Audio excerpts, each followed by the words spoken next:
Hey there, this is Eric Saunders with the Youth Football Coach's Handbook, and we are continuing our series on practice.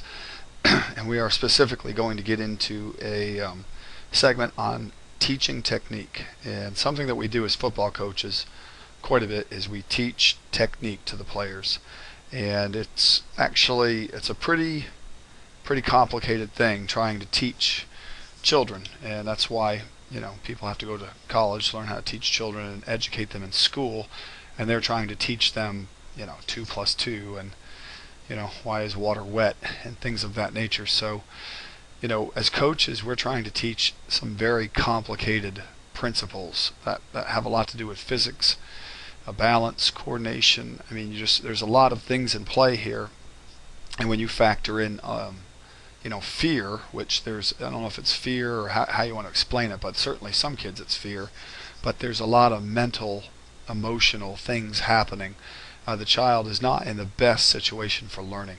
So it's really important that you as a coach get serious about learning how to teach technique and being aware what the do's and the don'ts are. So the first thing I'm going to say, and as a professional salesperson, we learn a lot about communication, and one of the keys is say exactly what you want. When you are communicating with anybody, you always want to say what you want. So, and one of the first examples I ever remember of that was, I believe it was maybe Zig Ziglar, but they were saying if you play golf, and I know a lot of football coaches golf because we're competitive, and as soon as you hit that ball a few times, you realize, I have to do this. So, but if you have to hit a ball over the water, and the green is on the other side, a lot of par threes are like this, and so you get up there and you say, well, I hope I don't hit it in the water. Well, there's no word in that last sentence that your brain can recognize except for water. I hope I don't hit it in the water. Water is the strongest visual that you can get, and by saying those words, your brain can't hear anything except for hit it in the water. That's the only visualization that you can get from that statement. So to say it properly, you would want to say, I hope I hit it near the flag. I hope I hit it on the green. I hope I hit it near the hole. And that's a tricky thing to do for coaches because we are correctors. And I'm just as guilty of this, and I spend all of my practice hoping that I'm not saying the wrong thing. And I can tell because I've been coaching for so long now that I know when I've said something wrong because the results are wrong. The kids don't execute it. So it's really important to practice saying what you want. So if you look at a kid's stance and and he's all messed up, and you say, well, don't get crooked. You're all crooked. Don't be lopsided. Well, you've not told him what to do. You've told him the thing he's already doing. It's almost impossible for a child to take that information from an adult, and again, he realizes now he's being singled out from 24, 25 guys. He's being singled out. Nobody else is being told not to do it wrong. He's being told not to do it wrong. So this is not a place where children learn. This is not a place where children learn at all. And so you have to say something to the effect of, hey Johnny, thank you for trying so hard. I recognize you're wanting to do this correctly, and I have a way that you can do it better. Do you want to do it better? Make the guy answer. I always make him answer, so be sure I don't waste my breath for 15 minutes explaining to him how to get in his stance. Johnny says, yes, coach, I do want to do it better. Or he goes, uh-huh. Or he looks at you with a stupid look. And I say, raise your hand if you can hear me speaking, to try to get the guy roped in. These are things that they may not sound like much, but I'm telling you, if you think that you can just scream and yell and get guys to do what you want them to do, you're wrong. These are children, and they've got to be taught like children. And they may not even be listening to you, and many children don't listen. Especially if there's any form of distraction, or especially if you're not a good coach. And I hate to say that, but if you're a rookie and you don't understand things about coaching, you need to evaluate yourself as a communicator and say, hey, how can I get people to listen to me more effectively? Because that's what you're doing out there. And we want, as coaches, coaching is my hobby. I want my plan to be executed. I want to see players developed, and I want to have a successful season, but the only way I'm going to do that is by learning the fundamental of communication, and that's very important. So say exactly what you want. I'll give one more example, one more football example of guys saying things they don't want that cause problems, and specifically during a football game. Any youth football game that you go to, see if you can hear a coach scream, "Don't jump off sides." I think every youth football game I've ever been to, I hear coaches screaming at their players, "Don't jump off sides." Now, occasionally guys get it right and they say, "Watch the ball." Okay, so that's a good example of when you're screaming at kids that may be exhausted. Usually we don't tell them not to not to jump off sides on first down. It's third down and fourth down when we know the other guy's going to try to go on a long snap or long count and draw us off sides. So now the kids already know they're trying to get off the field. So they're already amped up, getting ready to make a big play. Maybe it's a short distance situation. Maybe they're expecting a sneak. And now we have the guy that we respect the most on the team screaming the word "offsides" at me. And a lot of times you're saying the wrong thing, you're planting the wrong seed. So you got to say, watch the ball, guys. Watch the ball. Attack as soon as that ball moves. You guys go. And just be careful to word things properly. Always say what you want. Avoid saying the thing that you don't want. You'll find that your teaching will be more effective. So the next thing that we're going to go into is equally important, and that's why it's near the top, is do not imitate the player's bad performance. So, and it's really hard not to do this because as coaches we want to show them what they look like. And the problem is the child does not see themselves as they are. Almost like their parents don't see their child as they are a lot of times. It's kind of a funny thing. But the child has no visual except for the fact if you film them and show them, which I do all day long because I think it's extremely valuable. And I'll give another example, which is when I started a golf example. I started playing golf. I thought my golf game was pretty darn good there for the first little bit. I thought that I had a very athletic swing, and I thought I looked a lot like Tiger Woods, quite frankly, and I was very impressed with myself until I saw a video of myself swinging a golf club, and I looked like an ape.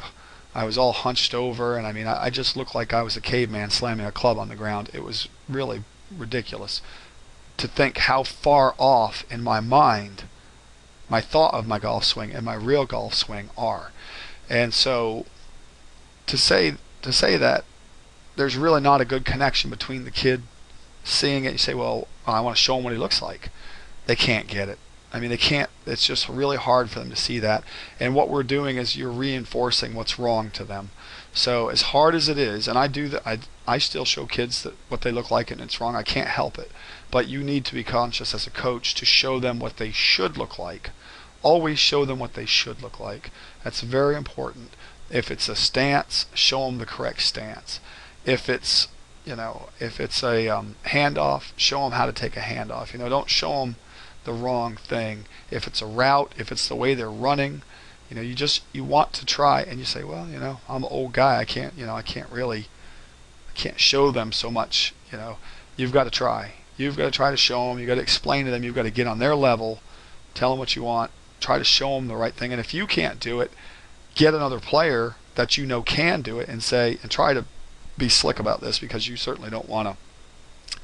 Everybody hates to be, look at Bobby. He's so great. Nobody likes to hear that. But if you got a kid that can play, or get 3 or 4 guys that know how to do it and have them do it, and then have the player try to replicate that as best as possible. So those are 2 fundamental teaching technique points that you would want to be aware of.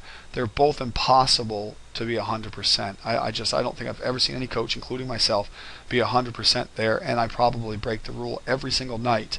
And if you watch my videos of me teaching, you'll see me break the rule, so you'll know I'm not perfect. But when I break that rule, I can guarantee you, I know I broke it, and I try to immediately turn around and do the right thing. So if you're watching those videos, look for that as well.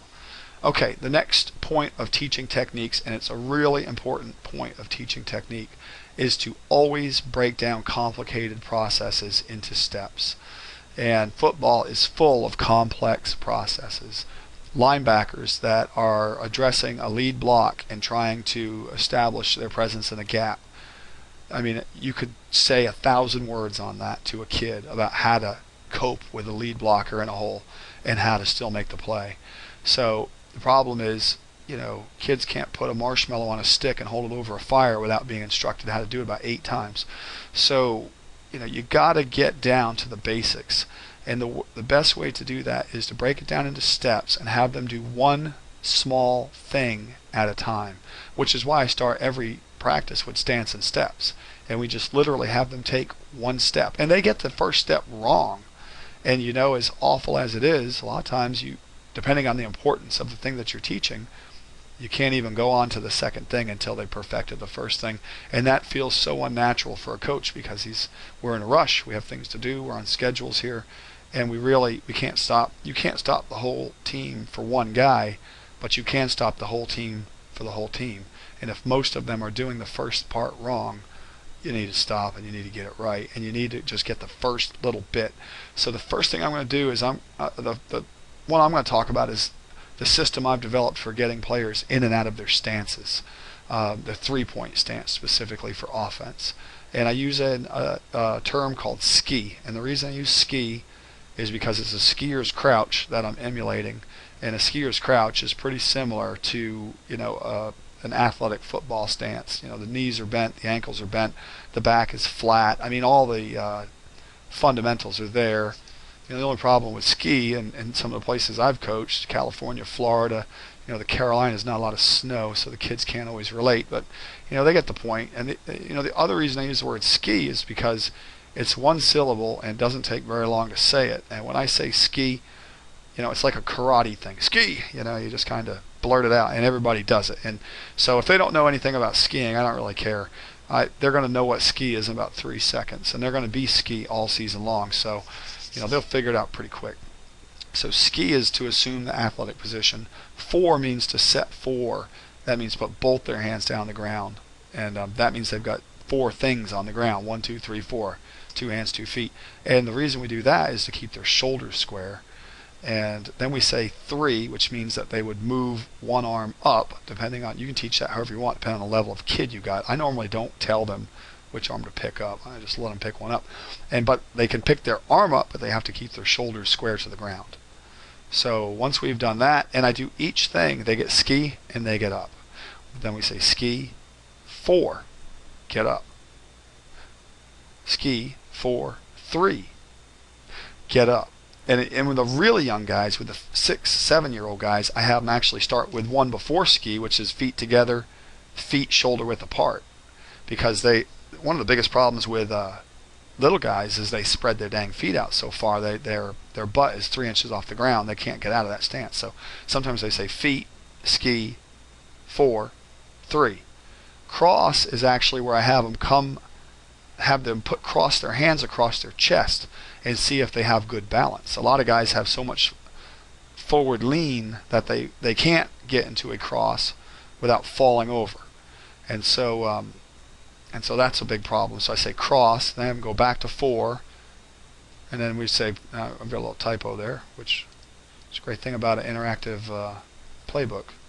You just fix that on the fly, or not, or I can just go off to some place where I don't know where the heck I just went to.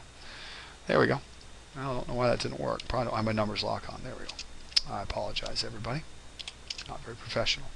So we'd have them go 4 back to 3, then ready, set, go. And so breaking it down into steps is pretty good. And one example of that on YouTube.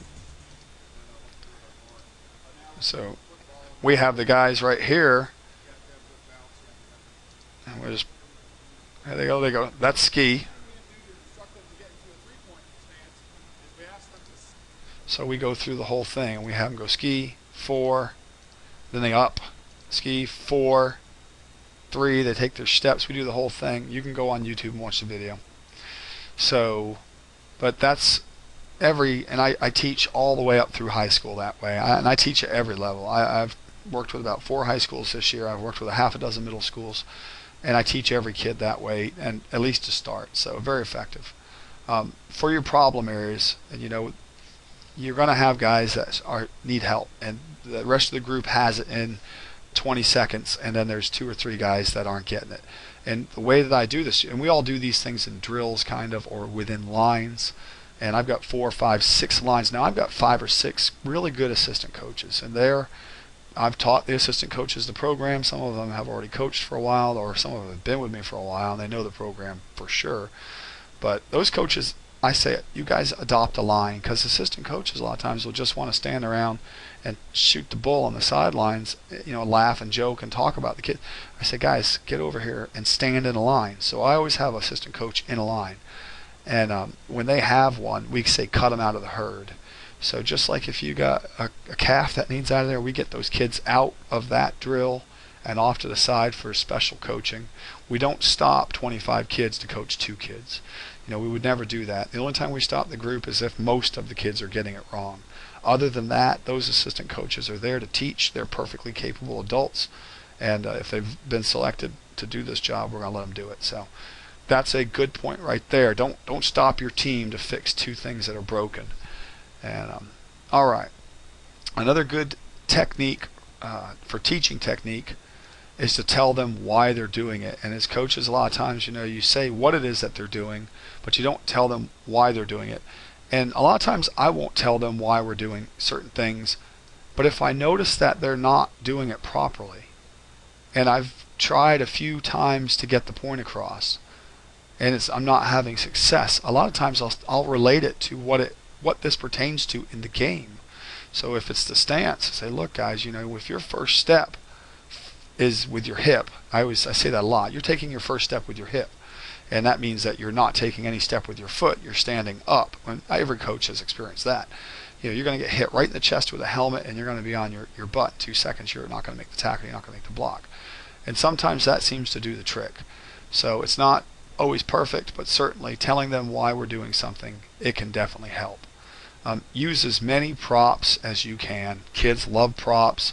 We use pads, we use carpet, I use ropes, I use everything that's not nailed down. I paint the field, literally every color of the rainbow. I paint on my field. I bring garbage cans. I bring it all. I don't care. Tennis balls, and I go online to look for this stuff, which is the next point, is get online. And you say, well, that sounds like an awful lot of work. It is for the first couple seasons. It's a lot of work for the first couple seasons. Now I have a truck full of garbage, and you can't get in my truck hardly at all, but it's in my truck now, and all the kids know to go to my truck because we have to drag all this stuff up to the field. But props help. The kids like them. It keeps it interesting, and also it's just like the way they're taught in school. The teachers use props in school. And so they associate certain drills with certain props. When they see the big beach ball come out, they know we're going to be rolling the beach ball and that we're going to be keeping it, working on our hips. And they get it. They can get there in their mind faster. So props are a good thing. And getting online, certainly, when you go to YouTube, you're going to get some good ideas. And I'm not just talking about my ugly mug there. I'm talking about everybody that's out there has got, you can get 2 types of great ideas from YouTube. You can get great ideas to do and bad ideas not to do, because you can see some real losers out there too. So I hate to say that, but they are. They'll let anybody on YouTube. They don't check your credentials at all. So I hope that's not a reflection of myself. But at any rate, you really can see some things to probably avoid pretty quickly too. And maybe you're thinking about doing something, you research it, you see some guy doing it, not so good. So, but there's plenty of free stuff out there. There's plenty of stuff for sale, certainly. And if you the thing about learning, if you take time to learn something, and I really appreciate anybody that's purchased my materials, and certainly not because it helps me to get diapers for my children. That's nice, added bonus. But the truth is, you've made an effort to learn, which probably means you're excited about learning. And if you're excited about learning, you'll be excited about coaching. And really, coaching is a transference of feeling. That your team is a reflection of yourself, and if you're excited about teaching and about doing the right things and about learning, that's going to carry over onto the field. Your team's going to be that much better. So that's why I recommend you don't ever stop learning. Even myself, I never stop learning. I study every single day. I look for at least an hour every day for something to learn. That may be business or football, if you will, but that learning process is very important, and don't forget to share it with the kids. So. All right, that's the points that we have listed for teaching technique. Hopefully some of these points are useful for you and will give you some reference as you get out there and you start talking to the kids. I bet you'll think a few of the things we just discussed.